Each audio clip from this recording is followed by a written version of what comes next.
हम बिहार में बदलाव देख रहे हैं और जितने स्वयंभू एनालिस्ट और पत्रकार एनालिस्ट हैं जो भी बता रहे थे कि उनको पता है कि बिहार में क्या होने जा रहा है, वो जमीन पर आते हुए दिख रहे हैं। किसी ने ये नहीं बताया, किसी ने प्रेडिक्ट नहीं किया कि बिहार में देश के राजनीतिक इतिहास का मतलब बिहार के राजनीतिक इतिहास में सबसे ज़्यादा वोट होने जा रहा है।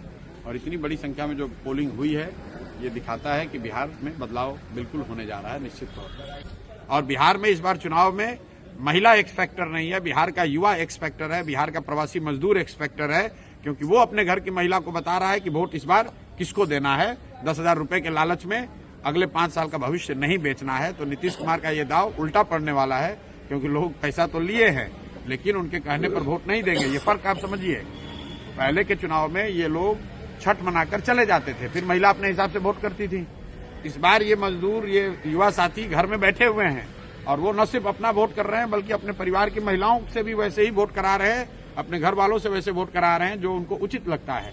तो इसलिए बिहार के इस बार के चुनाव का एक्स फैक्टर युवा है, बिहार के चुनाव का एक्स फैक्टर प्रवासी मजदूर है। और 14 तारीख के रिजल्ट में आपको दिखेगा, कोई आदमी अगर इसको इग्नोर कर रहा है तो उसको 14 तारीख को प्राइम मिनिस्टर का स्पीच बदल गया है, वो अब गाने गा रहे हैं, कट्टों की बात कर रहे हैं गानों में, वो आरजेडी को कहीं न कहीं घेर रहे हैं। तो वो घेर नहीं रहे, आरजेडी का डर दिखाकर वोट ले रहे हैं, क्योंकि अपने पास कहने के लिए कुछ नहीं है।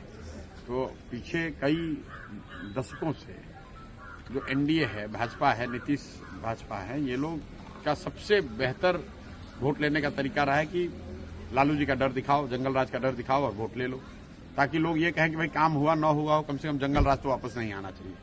लेकिन इस बार वो स्थिति बदली हुई है। प्राइम मिनिस्टर ये जो कह रहे हैं वो शायद उनको जमीनी हकीकत इतना पता नहीं चल रहा है। अगर आप ये कह रहे हैं कि जंगल राज नहीं आना चाहिए तो लोग कह रहे हैं ठीक है नहीं आना चाहिए, लेकिन आप क्यों आना चाहिए, जनसुराज आना चाहिए। विकल्प तो एक नया दूसरा है। जब विकल्प नहीं था तब वो प्राइम मिनिस्टर की बात ठीक थी, तब वो काम भी करता था। इस बार वो काम नहीं कर रहा है। राहुल, आप देखिए कि जो प्रवासी मजदूर है, आप लोग तो गांव देहात में यहाँ जमीन पर आज पत्रकारिता कर रहे हैं, आप लोग जरा जाकर देख लीजिए कि प्रवासी मजदूर किसको वोट कर रहा है। कल तक तो एनडीए को वोट कर रहा था, वो तो मोदी कर रहा था, आज तो नहीं कर रहा है। वो तो बिहार में फैक्ट्री रोजगार चाह रहा है और अमित शाह कह रहे हैं कि बिहार में तो फैक्ट्री के लिए जमीन है नहीं। तो इसका मतलब है कि आने वाले सालों में भी बिहार में फैक्ट्री नहीं लगेगा। अमित शाह ने खुद कह दिया, तो बिहार का युवा उनको क्यों वोट देगा।